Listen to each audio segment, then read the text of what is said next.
Hello, we welcome you to the Filmmaking Sucks podcast, where we tell you about all the mistakes you can make while producing a film.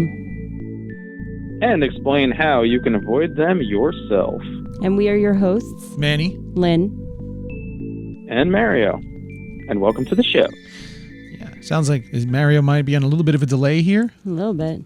It's all right. So we are recording this over the phone for the first phone recorded podcast in a long time. So we're going to try this out, see how this works. And hopefully the last. That would be nice. That would be nice. Yeah. That'd be nice. So we could figure out other options. Left it over there. You left the... She can't... I don't know where the lighter is. I left it right there. Well, it's gone now. I put it over here. Well, All right, here you go. There we go. Okay, so all right, let's get moving, everybody. Nice segue. Fun, wonderful segue. I had a conversation with a friend of mine. We were talking about we were bragging to each other because sometimes you can do that, the little humble brag, I guess, right? Talking to each other. Nothing wrong with the little humble brag. Nothing wrong with the humble brag, I guess. We're talking to each other about projects coming up and saying how, basically because we're going to be pitching projects very soon, hopefully very soon, to some producers, and we're trying to figure out a good strategy for our separate projects. And we came up with a bit of an idea, not so much of an idea, but the thought that more so than the directing and writing that we've done, what we think may impress a little producers a little bit better is the amount of work we've produced. Okay? The amount of work we've put in as producers rather than directors and writers. Mm-hmm. Okay? Because I think that resonates more with a producer. Okay? So we'll do an episode soon once we set this all up. We're gonna do an episode soon about how to pitch your show to somebody, but how to pitch your show, your project. Yeah, once we get ourselves how to do it and we figured out. But first things first, I think that people need to know exactly what does a producer do. They produce. Right? Yes, yeah, they do. They produce. Oh, great! End of the show. Thanks for coming, guys. Thanks for listening. Wonderful. All right, we're done, right? All right, cool. So yeah, that's what exactly does a producer do? Now, we see a lot of indie projects, and a lot of people give themselves producer credit because technically, really, they're doing everything on their own. All right, but what does that actually mean? What does that actually mean, producer? And our wonderful Lindsay here. Yeah. Lynn has actually gone to school. That's right. I even have a producing award. Yes, she does. And those are few and far between. Producing awards. You've won an award for producing. Yes, for producing. Those are hard to come by. The Oscars don't even have an award for producing. Wait, Mario, mind is blown. What does a producer do? Well, a producer is responsible for making sure an appealing, high-quality movie is produced on time and within budget. Well, now that you summed all right, end of show. That is the really, really simple, neat, beautiful definition I found on the internet. That's the definition. The producers. Okay, then. So the producer's job is to take the story. Now the producer's job begins once the script is complete. Yes and no. Well, we have to make a distinction here. Usually the way the indies have, the indies that we've worked with and worked on, usually there is a director or a producer who has an idea, who usually has a script. Okay, well, that's what I'm saying. Once the script is done, let's start with the script. Sometimes the producer will actually find the idea. They'll be in charge of actually bringing on a screenwriter, and they start from the very conception of the idea. All right, well, we're not talking about that. No. We're not talking about that, so just stop it. We're talking about again, we're talking indies here. We're talking low budgets. Okay. We're talking, there's 5 people working on the entire film behind the scenes. Gotcha. Okay. All right, so let's not confuse everybody here. So let's do it. Let's do it this way. Mario, you have a script, right? I have many, but yes, I have a script I'm currently working on. Yes. All right. So Mario, let's say your script is complete. Let's work on it this way. And right now, this episode, we're going to do this in 2 parts. Okay. This episode, we're going to cover what does a producer do in pre-production. Okay. All right. And next episode, we're going to cover the producer's job during production. Now, the post-production is.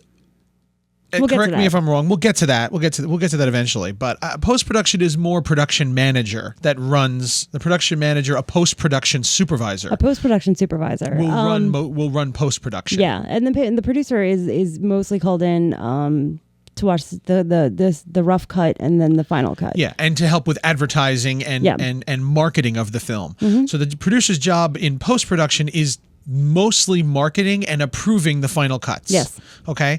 Otherwise, he's kind of the producer's kind of hands off for the most part. Yeah. For the most part. I mean, we'll get a lot more specific, but I'm just explaining why we're not going to do a third segment of this just yet, because there's a lot more to post-production when it comes to producers, because you have multiple producers that will help you through post-production. Yes. Okay, so let's say you have, and this is also to say, a producer will save your film.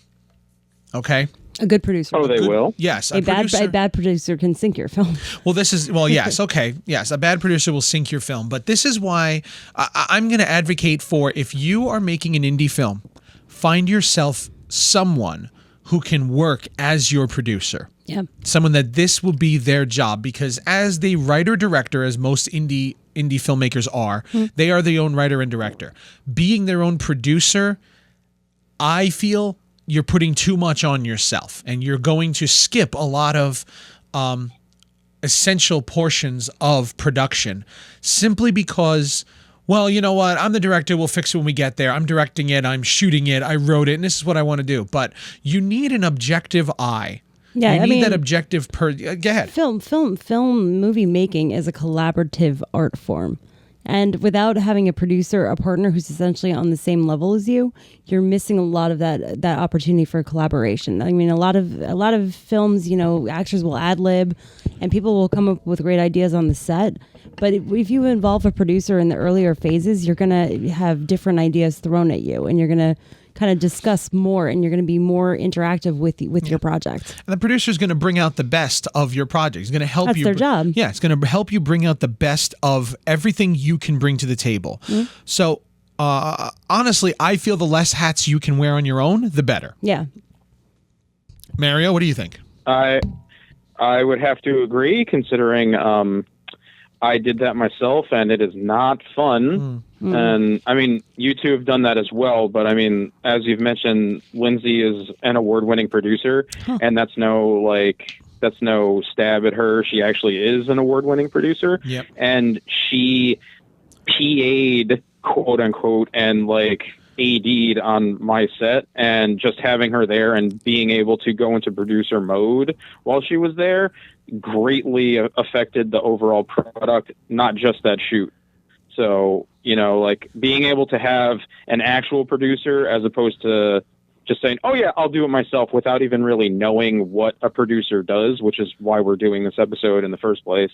Yeah. It's good to have that other set of eyes, that extra set of ears, somebody that can see what you're not seeing when you're in tunnel vision mode. Yeah. So, but we'll get to the ugly side of that, which is sometimes in the studio world, that's bad. Yes. Like the producer's in the director's ear and so on and so forth. And it hurts the product as opposed to helping.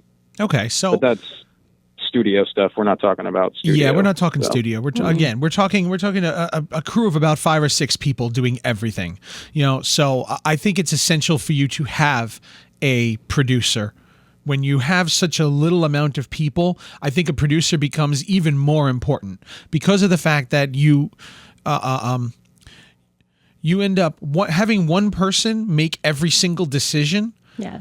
You miss the collaboration. You miss even beyond the collaboration. I think you get so as a director, as a writer, I fall in love with my own script and my own footage and everything that I put into it so much because I know how much work I put in, without having another person sitting there totally objectively, where their job is to get the best out of it, without having her to sit there and say to me, no, that doesn't work, or can you try it? Let's do it this way, or you tend to cut corners along the way just to get your 100% vision out.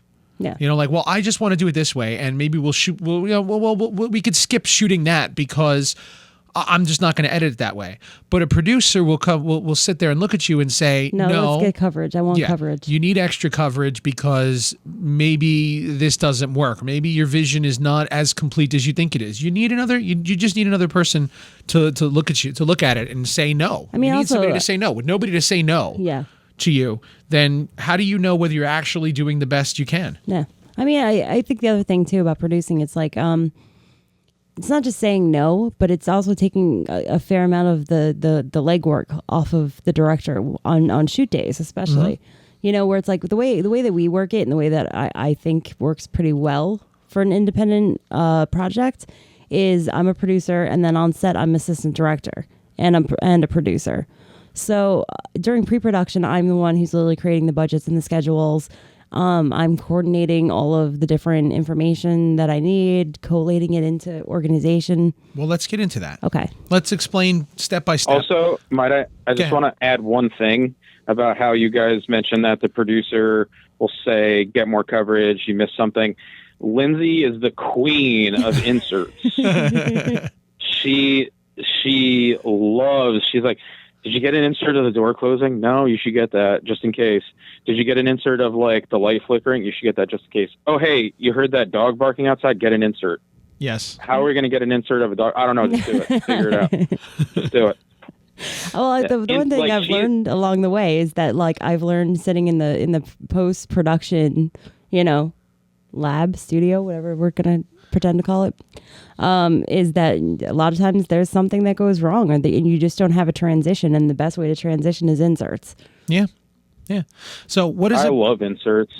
They work. I'm a big fan of long single takes. I like those a lot, but a lot of the time it depends on whether your actors can actually handle that sort of thing. Are they animated enough? And because you know what, I'm not even going to get into that right now. We'll get into that when we get into production. Right. All right. Let's stick with pre-production for right now. So let's get into what exactly does a producer do. First things, okay, Mario brings you a script. It's a completed script. Okay. What is your first step? I've done this before, by the way. Yes, So. exactly. What is We're your first step professionals at as this. the producer? My very first one is I read the script. And one more thing. Yes. Let's try to break down all the different jobs that you're doing as the producer, because there's also multiple producers in pre-production. That's a challenge. Okay. Well, briefly. Yeah. It doesn't have to be huge, but let's give a good idea of the different hats that you're actually wearing being the sole producer. Yeah. Okay, so I would get the script, and very first thing I do is read it. I read it like a story. I read, every word of it, and I make sure that I'm not letting my brain kind of wander off. I'm literally just taking the story in. The second time I read the script, probably about 20 to 30 times during pre-production on most times. Yeah, which is more than a lot of the time. That's more than the director will read it. So I'm famous for finding typos and misspellings, and anyway. So then I'll go through, and the second thing I do is I draw a line under each scene header. Which is what? Interior day, scene 1, interior day, Mario's kitchen. Okay, so that's a scene header. Gotcha. Yeah, that's a scene header. So the reason I do that is because pretty much everything in pre-production and scheduling and budgeting and all of my documents is going to be based on this. So I need to make sure that there's an accurate definition between different scenes, because so often, a writer will write a screenplay and they're so caught up in literally like seeing it in their brains that they'll just write, and so you'll have a paragraph where it'll be like, Steve walks into the kitchen, grabs a glass, goes into the living room, turns on the TV, and then rushes to the bathroom. And that's actually 3 different locations. Yes, we're and while talking you'll about. probably shoot that, while you can probably shoot it because you're just going to follow. One way of shooting that is just to follow the actor in through all the rooms and get a nice long, nice take to give you you can see the entire set. 'Cause a lot of time you're going to be shooting in an apartment. You know, we're not talking about a set. We're not. That costs money. Right. So a lot of time you're going to shoot this in your house, your parents' house, your apartment, whatever. Yeah. So you're probably going to shoot that as one single solid take, just because it's going to look nice. Right. You know. But as the AG, when I separate it out, I like to separate them into different scenes, and then that way I have a flag for myself, especially where it's like, you know, when you get on an indie movie set, usually yes, you're on location. It's usually a smaller location than you actually need for the amount of people that you have. So, you know, people's stuff will wind up in the hallway, or you know, God, I don't even know. It's usually people's stuff, especially camera gear. Camera gear will wind up in the hallway. So it'll save me the hassle of saying, oh, well, I know this is coming up and we're going to do this one take scene. So, hey, while we're on this 15-minute break, let's move everybody's stuff out of the hallway and, you know, into the kitchen, the back of the kitchen area, which then saves us from having to literally stop mid-production and move everything. It's all about saving time. okay. Well, again, that's production now. Why do you break it up in pre-production? What is the purpose? Well, I mean, it's easier it's just the way I do things. It's but that's your process. That's every producer's process. It's every producer's process. What is the purpose of breaking it up into individual things? Even though you know they're probably going to shoot it in one solid take, why would you still break it up? Just pretty much to flag it and make sure that it's in my schedule and it's accounted for time-wise, prop-wise, costume-wise. It's on the list for the call sheet, which is literally what we go by is the Bible for the day, the call sheet. It's telling you every scene that we're shooting in the order that we're shooting it. Okay. So it's just a way of flagging it and making sure that everybody knows that this scene has to happen. And so that this way, once you get to set, you know this. Even though we don't spend any time in that hallway, we're only in the hallway for a couple of seconds. It's still a part of the set. Yep. And everybody knows this is the set. Don't drop your stuff there. Yep. We're going to have to set up probably a light here or something is going to happen and through this scheduling-wise, hallway. I have to plan for that. If you're going to do one full take, then that's going to take a little bit more complicated lighting system because you're going to be able to have to follow the character through 3 rooms. And avoid lighting. So it's going to flag it for me so that I look at the scene and I say, okay, well, this is going to be a one take. So this is going to need at least a half hour to 45 minutes of setting up the light, getting the blocking down, getting the rehearsals done because you'll probably have a steady cam or some sort of moving camera rig that'll follow your actor. So that's all of time that it takes that you need to account for in your scheduling. Yeah, and while you might be able to shoot it in a matter of minutes, it's the preparation. You're lucky, you still have to prep for it. Yes, exactly. So the next step would be? So once I get the scenes all corrected, and usually I add something. So like if there's a situation like that, I'll make it like a 1A or a 1B, just so I know that it attaches to scene 1. But it breaks. Either it's going to need an additional camera setup or it breaks the location. Next thing, I go through and I put on I read the script multiple times, each time being a different department head. A department head is literally the keys of each department. There's makeup department, there's costume department, prop department, art department. Wait. So you're trying to tell me that one person doesn't do all that stuff? No, Not when you have money, no. Typically on big budget sets, on budgeted sets, you literally have somebody who's just in charge of wardrobe, and they'll literally go through and they'll read your script and they'll come up with all the questions that they need to know, which can be something as crazy. I mean, you think about a movie like Silent Hill, where each of the characters gets dirtier and dirtier as the movie goes on. I mean, those are wardrobes that have to be like, this is level 1 dirt. This is level 10 dirt. There's going to be 10 of the same exact shirt in different levels of decay and dirt. And and you're going to have to know exactly which points in the scenes and in the script you're going to have to change that shirt. Absolutely, yeah. So pages 21 through 24, she's got to wear level 4 t-shirt. And then once we get to 25, we've got to switch her to level 5 shirt. Yeah. And you have to break So you mean that there's someone has a job to supervise all that stuff? What? And make sure that continuity happens? Oh. What's continuity? I thought I just said, hey, wear whatever. And then the next time I'm like, you didn't wear the whatever you wore last time. fuck it, we'll fix it in post. Now the reason I for thought that, that was what you were supposed to do. yeah, right. Well, that's what you can do now if you got a good CG artist. But if you don't have that, then you ain't fixing nothing in post. That's right. But the truth is, and you know, all logos are free use. yeah, and you know what the fair thing use. is, and it's something that a lot of indie guys do is they shoot in order, which is not unheard of. Kubrick shot in order. No. Stanley Kubrick shot consecutive. Tarantino shot something in order recently too, didn't he? Sometimes he does, yes. I don't remember now. But the great Stanley Kubrick liked to shoot in order. Yeah. You know?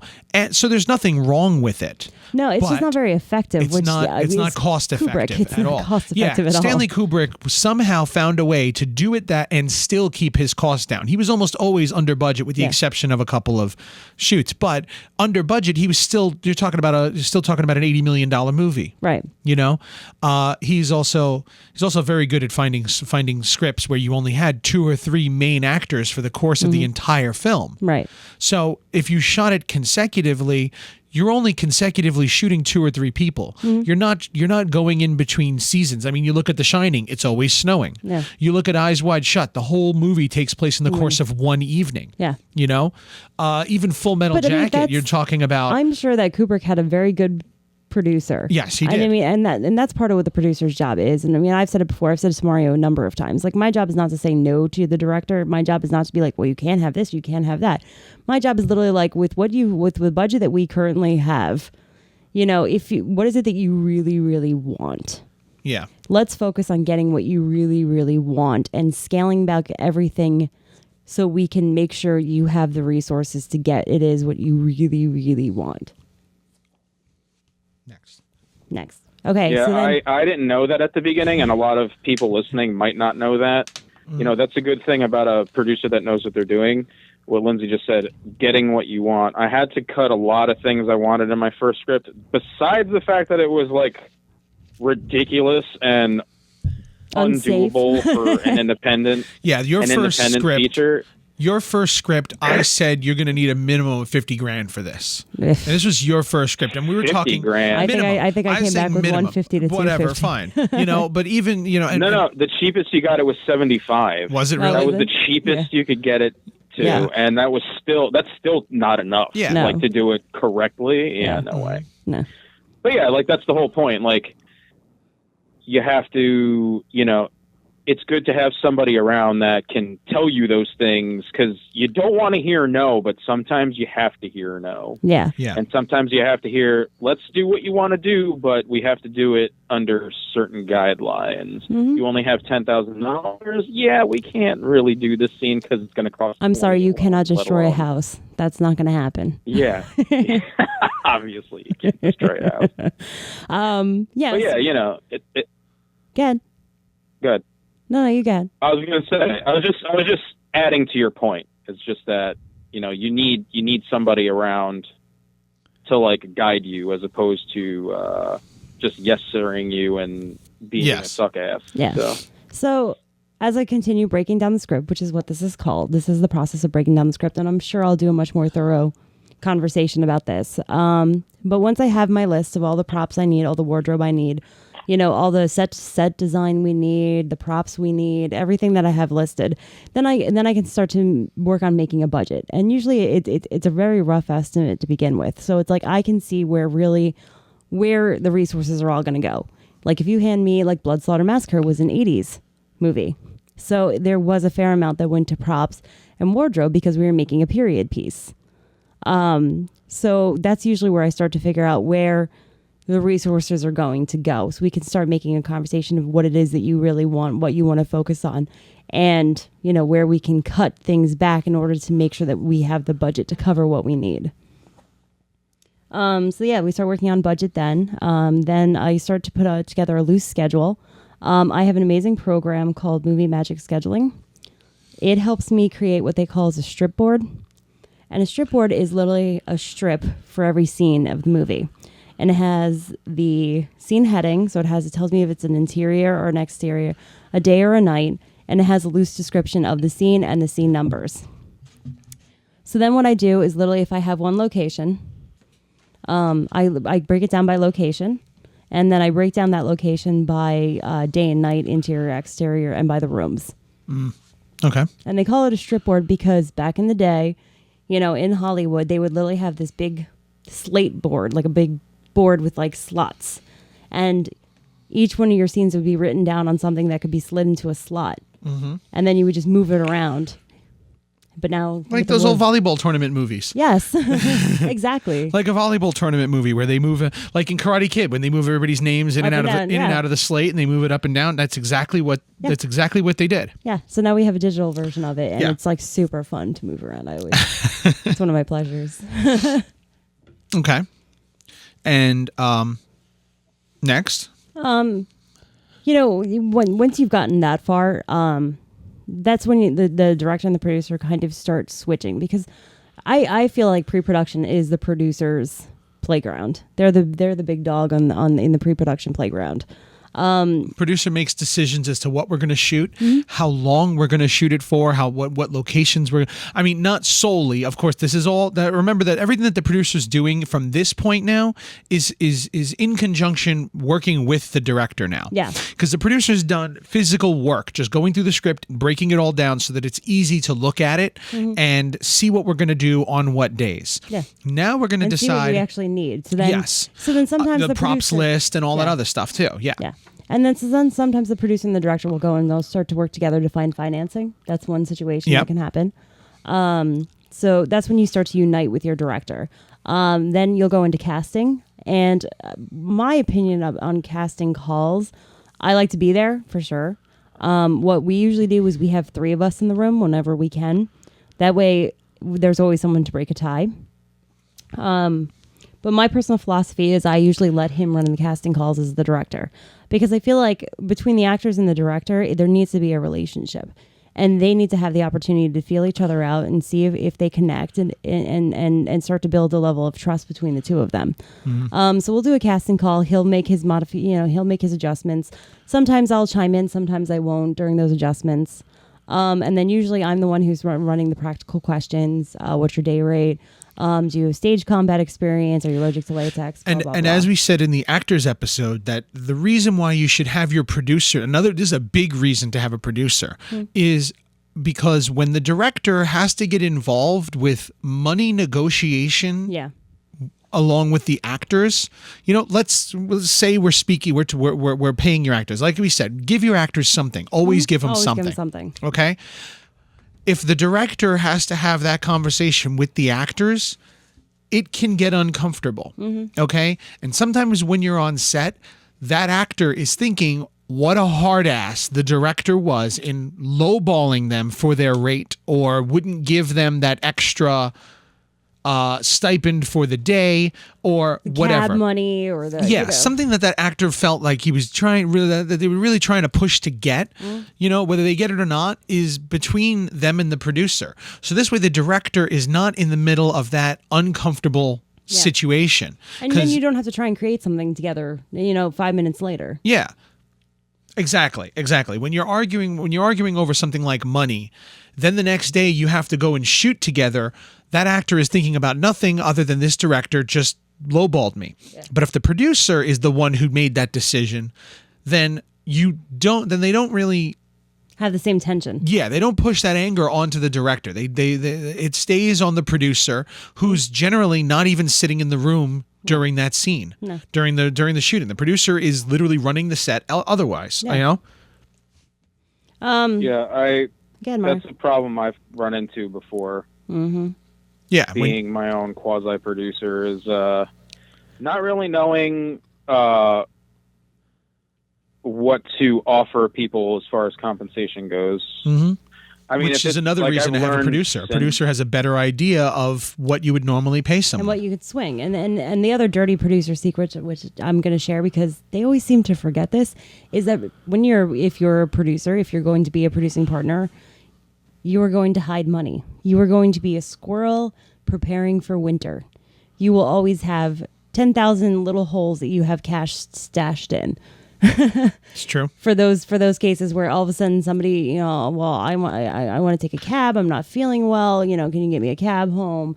or, oh, hey, I can you pick up my bus fare, my train fare? I couldn't get a ride in at this time, so I need gas money. It could even be as simple as, we all agreed on something, and now we all agreed on something. You'd give them some sort of train money. Fine, they'll take the train home, and we agreed on train money, but the shoot ran 4 hours over, and the train is not running anymore.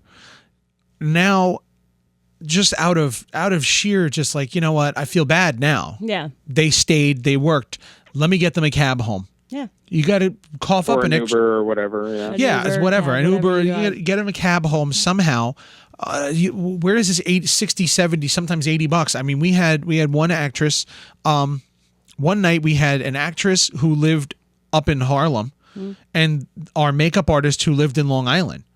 They were literally $60 cab rides in opposite directions. Yeah. So it's like, and it's now 11 o'clock at night. They're not walking in their door. If they take the train, they're not walking in their door till 2 a.m. Yeah. And okay. And we had agreed that we would run till only 9. Yeah. We'll be done by 9 o'clock. And then it just ran till 11 because the effects took a little bit longer. Now I feel bad sticking these two girls on the train at 11 o'clock at night in opposite directions. Yeah. If they were going in the same direction, then you know what? Maybe at least they're together. Yeah. You could kind of moralize that yourself. Like, well, at least they're not alone. Yeah. But they're going in two completely different directions. They can't even accompany each other. Now we got makeup artists getting on the train with a huge makeup bag, and the actress getting on the train with her wardrobe bag. Yeah. And they're going to be on the train for the next 2-3 hours. We just felt bad. All right, well, do we have the extra money? It could also be something simple. Your day runs late. Big shock. Everybody's day runs late. I'm going to tell you that dirty secret. Yes, right now. always runs late. So guess what? Now all of a sudden you only plan for one meal. Uh-huh. Now you got to plan for 2. Yeah, you got to plan for 2. Every single shoot, no matter how you schedule it, add an hour and a half. Yep. Always add it. However you say, we could do this in 8. We could do this in 8 hours. Plan for 9.5. Yep. Always. Yeah. And you tell everybody 9.5. Even though you said 8, tell them 9.5. No, and I'm gonna get it. Like, so this way, if you actually make it in 8, hey, everybody's happy that they finished early. And it's very strange. I get the question a lot. A lot of people want to know, well, how do you schedule something? How do you know how long it's going to take to shoot something? Yep, there you go. A, it's experience, and B, I'm going to get into this in another episode, I'm sure, because we did an hour and a half, 2-hour panel on this that you can also check out. Yeah. Where I talked about breaking down the script. But what I do is I break the page into 1/8, and it sounds so crazy. And you get in your gut what an 1/8 looks like. But I know that, one page essentially takes an hour. Literally take your page, take the script that you're looking at and cut it up into 8 equal segments horizontally. Yep.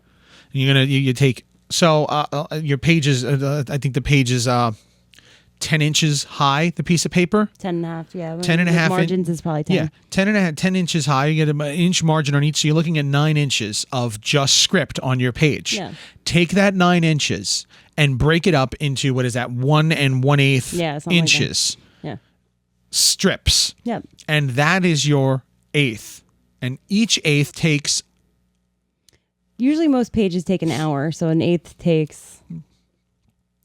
You're looking at about less than under 10 minutes. About a little under 8 minutes. No, I think we usually budget. I think we usually schedule every 1/8 for about 15 minutes. Yeah, I never schedule anything less than 15 minutes.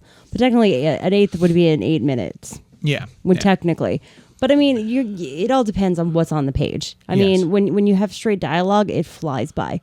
But when you have one of those action sequences or those sequences where it's very descriptive and the actor's kind of doing these long movements, that's a little bit longer of a page. Mm-hmm. But an 1/8 of dialogue is looking at about 5 to 10 minutes each. An 1/8 of action, maybe a half an hour to 45 minutes each 1/8. But I never give anything less than 15 minutes. Yeah. Never. And then literally what you do is you take your scenes and you add up the amount of 1/8 that they are. And if you use the very loose 15 minutes, then if you have 4/8, that's 40, it's 45 minutes. No, it's an hour. That's an hour. That's an hour. And that's... So if you have 4, so you're looking at 2 hours per page then, approximately. Yeah, you're right. Yeah, the way I do it, yeah. Yeah, 2 hours per page. Yeah, I double it with my 15 almost. Yeah. Yeah. And a lot of the time you move a lot faster than that. but it's always good to have that because Padding. sometimes, Padding is you need amazing. padding. Sometimes the battery on the mic goes out, Yep. and oh shit, we forgot to get the batteries. Somebody's got to run to the store and pick up batteries for the mic, or we can't do anything. Well, there's another half hour, 45 minutes onto your set. Yep. You know, you Sometimes the light won't work. Sometimes the light bulb will blow out. You know, you never know. There's things. that Mario, always what happen. problems have you had? Just about everything you've mentioned so far. Batteries dying, lights going out, this and that. And it like those times People always add run up. late. So, you know, a thing a good producer will say, what you're basically saying is, oh, let's have 2 bricks ready, or AKA batteries, just in case. Another thing a good producer will suggest is having a PA constantly dumping footage into either a computer or some sort of hard drive. So that's a little thing that I suggest anyway. So that's another part of the producer's job, making sure that there's enough crew members to handle everything that has to be shot before we even show up. Yep. Producer's job is hiring everybody. You know, and making sure everybody who's being hired is within the budget of the film. Yep. Producer's job is finding the budget for the film. Yep. You know, usually they work with the director in that because the director is the talent that's going to bring the film to life and work with the crew. You know, so the director is actually a selling point for the producer. The producer is going to use the director's reel and the director's previous work to sell it. Yeah. And say, this is the guy or girl who's going to be making this movie. You're backing me as a producer and my experience, and now you're backing me who's backing him or her. Yep. You know, and this is what we can do together. This is what we can bring together to you. And this is the type of thing you put in, let's say you're doing a crowdfunding, you know, this is the type of thing you put in that. Who is your producer? Who is your director? What have they worked together? And this is a producer's job to put all of this stuff together. Because if you have a director just go out there and say, hey, well, I've done this and I've done this and I've done that, the director is going to brag himself into a corner. Because that's just what we do. Yep. It's just what we do. And then all of a sudden it's going to be, well, how are you going to spend this money? Because guess what, guys? On stuff. I'm going to have really cool effects. And then they never think, like, what about food? You know, for most indie you know projects, what a director will do? I usually budget $150 to $200 a day for food, including water, cases of water. Cases of water are your best friend. I mean, we have coffee. If you're starting a early. PA that actually makes coffee, you know, so you don't have to keep going to, you know, Dunkin' Donuts and buying a box of Joe. Yeah. Because a box of Joe is $50. You know, you get 2 boxes of Joe a day. That's $100. Well, I might as well just pay somebody $50 or $75 to stand there and make coffee for me. Yeah. So you need a person who's going to plan for all this and set it all up and get it all working. When it comes to finding, no, and I just want to point out that sounds like peanuts because I'm like, oh, I'm gonna save $25. But you know what? If you have a 10-day shoot, you save $250. That's actually another person that you can hire. Yes, that's an entire set of hands right there. Yeah. For 10 days. You know, when it comes to locations. Yep. We're securing locations. What does a producer do in relation to the locations? Oh, I mean, the producer has all the uncomfortable conversations with most people. You know, I've had literally conversations where it's like, "Thank you so much for letting us into your home. We really appreciate the support and the trust that you have in us. But I just want to double check that you're completely comfortable and you're aware that everything that's going to go on, there's going to be a completely naked girl wandering around your house with a goat mask on her face. I just want to make sure that you're completely okay with this, that you're aware of this." You know, producer's going to get location releases. We're going to get location releases. We're going to negotiate the location rates. We're going to get the insurance certificates because yes, we get insurance certificates because we're grown-ups. You know, we're going to hold hands most of the time with location managers because usually it's your auntie or your cousin or your best friend's mom who's letting you into the house, and you're going to have conversations about the blood. You know, it's all soap based. We're going to make sure we clean everything up. You know, if it would make you feel more comfortable, I can, you know, get a carpet cleaner service out to your home afterwards. You know, I mean, these are all, and it really is putting everybody at ease and making sure that everybody is aware of what's going on. Everybody's comfortable. So there's no surprises on set, because if you wind up arguing with a homeowner, you know, about the amount of blood, like they see suddenly gallons and gallons of blood showing up, then, you know, that you're going to lose a good 45 minutes kind of holding that homeowner's hand and talking them through the process. If you make the guarantees in beforehand, then that's pretty much the producer's job, is to get everything to work as smoothly as possible, because something always goes wrong on set. So the more things that you smooth out, the better off it is. So pretty much the producer's plan is to develop a plan of action for the production, which encompasses all of the things we just discussed. Agreed. Good job, Mario. Oh, thanks. So, But yeah. do you have anything to add, Mario? This is more like the Lindsay show, because I know next to nothing about producing. Okay. I'm learning just as much as everybody listening. I know the basics. It's like, I produced my own stuff because I didn't know at the time. I would have hired or asked somebody to do it for me. Mm-hmm. Like I've asked Lindsay to do it before. Mm-hmm. And but I have to say, Mario, I've learned from her. You were pretty good. You were pretty good. I was pretty impressed. There's a thing called the production binder, and that is the Bible. That is where all of these lovely lists and releases and contracts that I'm talking about go. And Mario, I was pretty impressed with your Spies Files production binder. I mean, your schedule was a little off. You didn't put padding in, but that's something that comes with experience. Well, I'll tell you, I didn't know anything about that stuff. So. You did pretty good. Yeah, I'll tell you. You know what? Mario is he's also very, he's very technical with some things too. Mario's like you. He does like lists. He likes everything being laid out in front of him. From what I've noticed anyway, being on his set, he does like everything kind of laid out in front of him. I am very artistic director. I'm very artistic with the way I do things. I have the script here. If I don't, fine, let's get everybody together. Here's the location. Here's where we're shooting. Let's figure it out as we go along. Yeah. Because I'm directing and I'm running the camera myself. So a lot of the time I tend to just do things on my own. Yeah, well, the problem with that is that a lot of the time I don't plan for a lot of these issues. And I think as the director of the film, during pre-production, you just want to get and shoot the movie. Yeah. You just want to shoot it already. Because that's the fun part. That's exactly. The glory. Exactly. That's the fun part. I don't want to sit here with all these location releases and getting. I'm just going to call all my friends up. Let's get all the people we know, bring them down. We're shooting in Uncle Joe's barn for the night and all this. You've been on sets like that before. Yeah. Okay. Ugh. You're shooting in a barn. Yes. You showed up. You were shooting in a barn. What was in that barn when you showed up? Horses. How many horses? 4 horses. And what type of scene were you shooting? I was a zombie hunter and I was shooting off a gun. And you were acting in this scene. Yes, I was. Okay, so you weren't producing. You weren't doing any of that stuff. Nope. Now. You're gonna make me very uncomfortable right now. It's okay. Hopefully he's not listening. But if he does, he knows exactly who we're talking about. We're not going to drop any names, but hopefully he's not listening.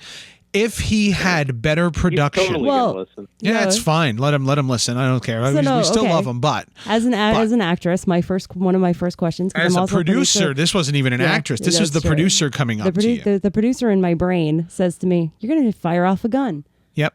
With live horses. Has anybody tested this out that we're not going to scare the crap out of these horses and get totally trampled by these 4 horses and the 10 actors and the 7 members of crew standing around? Yeah. You're going to shoot this gun with a blank in it and scare the hell out of them. It was an airsoft gun. Okay, nonetheless, it's still a sudden sound that could scare these horses, and they could just trample you now. Yeah.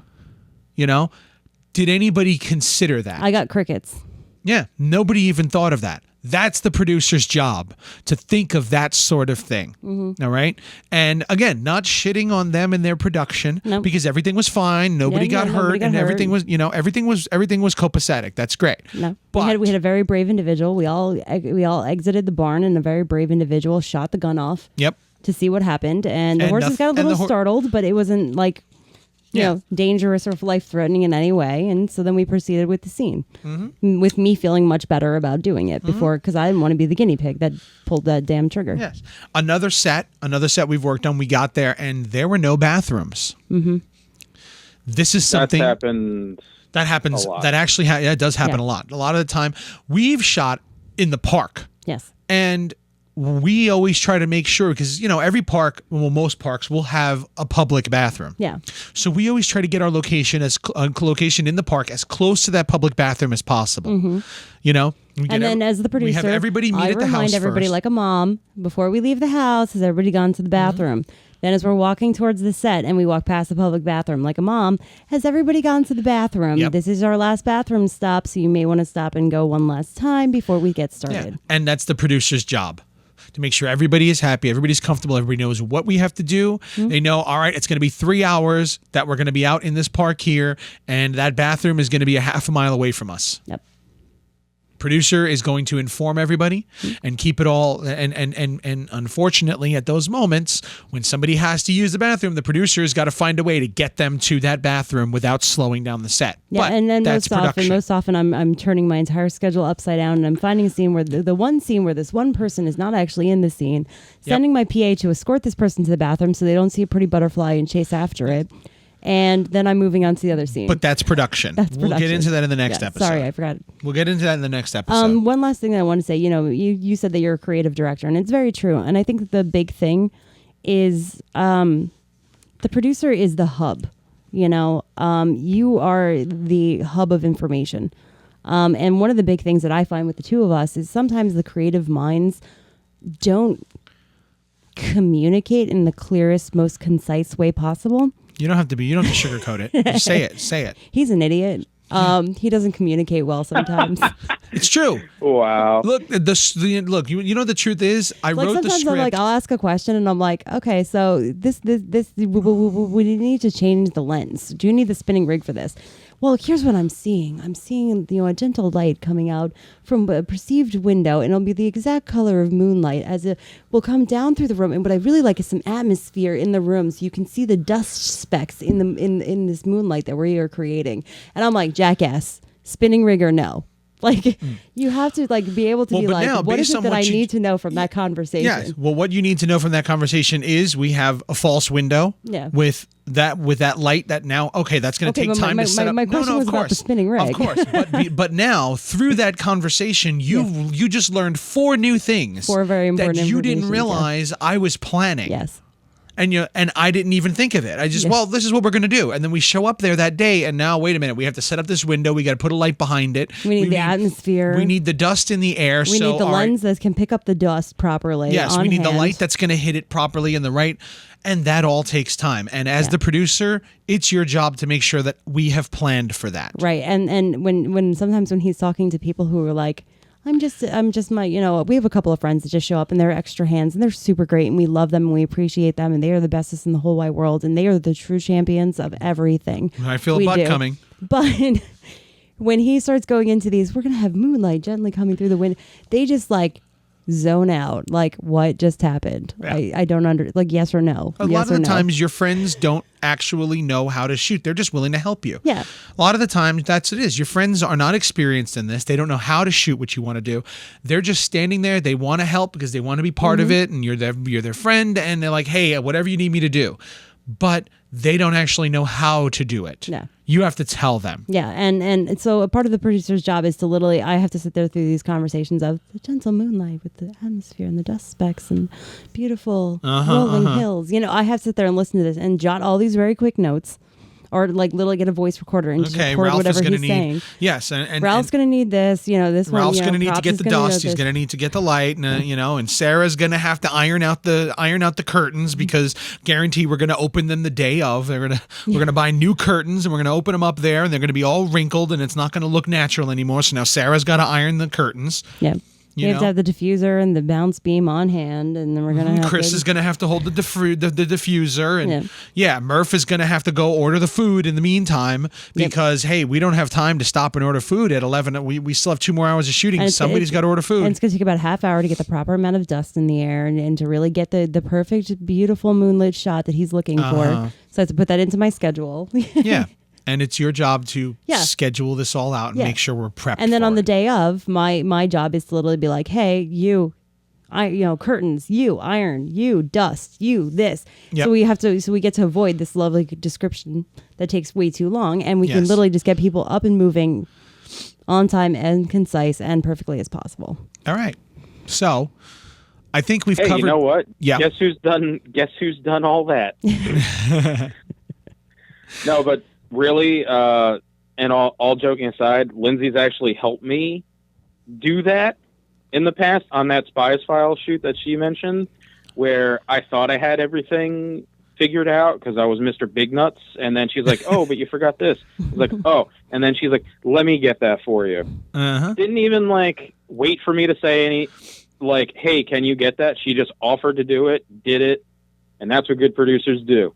Okay, so that's they offer and they just do it because they know how to do it. Yeah. So, And that's what they yes. do. Good producers know how to do it, and they realize, all right, you know what? If I stand here and wait for them to ask me to do it, you got to learn how to tuck your ego aside and ask for help, and that's usually a problem. Check it at the door. Yes, that's always a problem, is checking your ego at the door. You know, because who wants to admit, oh, God, I fucked up, especially in front of your crew. You don't want to say that. So we'll get to that in the next episode, though. Is there any other aspect is there any other aspect of pre-production that I think that on low budget sets, there's plenty more. There's so much when more. when you comes to putting money into it, Yeah. getting real money into your film, there's plenty more that we can. But when it comes to having no money, No, we'll do a whole scheduling episode, but the only thing the big thing I just want to say. This is the broad overview. Yeah, the really broad overview, but one really good tip, and I think it's really important, is, make tiers.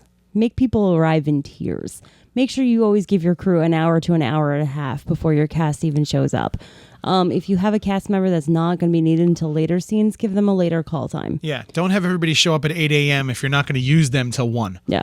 There's no point in that. That's not really a pre-production. That's more of a production. Well, no, that's scheduling. It's That's your scheduling. scheduling. It's scheduling. Lloyd Kaufman does that. Yeah. Lloyd Kaufman, Trauma has always shot this way, where they will shoot a bunch of people in the morning, take lunch, and shoot all then the everybody will leave, and then other people will show up after lunch. Yeah. And that's how he schedules it. So this way, he doesn't have to feed 100 people on set. He's only got to feed 50. Yep. And then the other half shows up for the last couple of hours and finishes. Sometimes he doesn't. Sometimes he'll do, all right, we'll do 4 hours and everybody comes in 4 hours. He doesn't feed people.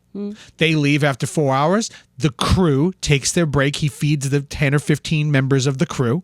They take their lunch break, set up. 2 hours later, the rest of the cast show up and they work for 4 hours. Yep. And they don't have to get fed. Yep. This is one way of doing it. I don't like that. I think that's kind of rude and mean, but that is one way of saving yourself a lot of money. If you need a lot of people to come in, get the 1 or 2 people who are going to be there all day long and let them stay there, and then move people in and out as needed. That is a way of doing it. Yeah. Save you a lot of money in food. It's definitely an option. I mean, and that's that. I mean, that's what I said. When I say that, like, okay, if you really wanted to destroy this house, no, if you don't want to destroy this house for $10,000, but just say I said that, because I didn't say that, but I'm saying it. All right. As an example. Then everybody has to work in 4-hour increments and send them home, and we're not going to feed anybody besides the crew. And we're going to have to minimize it down to a 3 to 4 person crew. And then we're literally just going to have to schedule large blocks of time where our crew is literally prepping everything in advance. Yeah. Before the B unit shows up, or the B team shows up. All right. So I think that's pre-production. I think that's the producer's job in pre-production. Yep. So we'll call that for this week. Well, maybe I should just throw in. That's actually what I keep trying to end this, and you keep throwing more in. I know. I keep asking, do you have more? You say no. And but you promised that we would say something, so I want to say it now. Okay. That's actually what I just described is actually about 4 different producers' jobs. Okay. That is the encompassing of an executive producer, a line producer, a UPM. A UPM and a line producer can be the same person, or they can. What be is a separate UPM? jobs. A UPM is a unit production manager. I have a little breakdown for everybody. Okay. So just make it easy. The executive producer has a financial or creative task, but does not contribute to the technical aspects of filmmaking. So the executive producer pays for the movie. Pays for the movie, or for example, if you're getting the story from somebody else, they'll be an executive producer. They can be an executive producer because they have the intellectual property. Okay. The executive producer can do anything from funding to attracting investors to helping with the legal, marketing, or any other advisory capacity. Okay. The line producer is the key manager during daily operations of film. They're responsible for human resources and handling any problems. Production. when you're in production. Yeah. Is your line producer. Yeah. They're responsible for human resources and handling all problems that come up during production. They usually respond if you have two different people doing this, they'll usually respond. They usually report directly to the producer. Their primary responsibility is the logistics, which is everything we talked about, like, coffee and people and time and scheduling and budget, blah, blah, blah. All of the department heads, your wardrobe department, your DP, your key grip, all of them will report to your line producer. I don't want to go into studio, so I'm going to jump that. And then a UPM can also be your line producer. They can be the same. They can be the two people, or they can be one person. They work very closely with the line producer. Usually report directly to them. They manage their production and the regulating of costs. So if you have it as two separate people, the UPM focuses on the budget. Okay. And the line producer will handle all the crew production logistics. Then there's an associate producer. This is usually given to your people. It's a throwaway title. Yeah, it's a throwaway title. The associate producer really does nothing. Yeah. But let's just say you have somebody who's giving you something for free and they're not doing anything, or, the executive producer, he wants his wife to be involved, or his girlfriend to be involved. And she does literally nothing. Yeah. You can give her the associate producer title, or if it's whomever, somebody who's not actually doing anything, but by having them involved with the production, it makes your money man happy, or your location owner happy, somebody who is essential to your film. Yeah. If it's going to make them happy, my son really wants to help out, and then he does nothing. He's got nothing to do. He can't. All right, fine. Let him come down and watch everything. Give him an associate producer credit, and they'll be happy to have it. But that's one of those dirty little secrets that's technically gotten out by now. Yeah. But it's one of those dirty little secrets. If this person does nothing, adds nothing to your film other than making somebody important happy, they're the associate producer. Yeah. So when you look at a film and you look through the credits and you see 100 associate producers, they did absolutely nothing. Yeah, like if Anne Marie is letting you shoot one scene in her home, give her a special thanks. If Anne Marie is letting you shoot in her home 90% of your movie, make Anne Marie. She's an associate producer. Associate producer. Yep. So this way, her name is nice is in the credits, and she feels good, and she's very happy. Yeah. That's what an associate producer is. Doesn't do anything. So yeah, I just wanted to wrap that up because we kind of started talking that this is like multiple, and it's really hard to make a distinction until the end when I've already broken everything out, and then I'm like, okay, logistics is this person, budget is this person. Okay. And any marketing and more like creative financial stuff is an executive producer. But on most indie films, you'll probably wind up with one person that does everything. Okay, cool. That's it. I'm done. Okay, now Mario, do you have anything to add? Now that I know what a producer does, let's go into the post-production part of it, because that's what I know a little bit of. Well, we'll get into that next week on our next episode. Yes. All right. So tune in next week for producer's job during production. And post-production. And a little bit of post-production. Yeah. Very little post-production, because that's an entirely different subject. We'll get into it. So join us next week for that. That's it for now. Please subscribe to us on Stitcher and YouTube and iTunes and your favorite aggregator. If there's a podcast application that we are not on, please let us know. Email us at filmmakingsucks@gmail.com. If you have a question or a subject that you're not quite clear on, or you just want to hear a little bit more on, something that you think that we can elaborate on, please let us know. filmmakingsucks@gmail.com. So thank you all. Oh, by the way, I will be at Horror Hound Weekend in Cincinnati in 2 weeks. Next weekend. Oh, man. Yes, I'll be at Horror Hound Weekend. I'll be hanging out there, and I'll be there with JK from Horror Happens Radio. Unfortunately, these two will not be there, but I will be. So if anybody's at Horror Hound, check us out there. We will all be at no, not all of us. Me and Lindsay will be at Boston Underground Film Festival in 3 weeks. We're getting around. Yes, and then the week after that, we are at New Jersey HorrorCon. And Theta States is I'll be screening. there. Yes, all three of us will be there Yes, then, you know. Theta States is having its New Jersey premiere on April 2nd at 6 p.m. alongside Jeff Vermes's film Romeo Distress at New Jersey HorrorCon in Edison, New Jersey. And we're actually the closing double feature, Yes, right? we are closing the show. Yeah, I was Nice. going to say. A nice Yeah. indie That's horror pretty double sweet. feature. Yeah.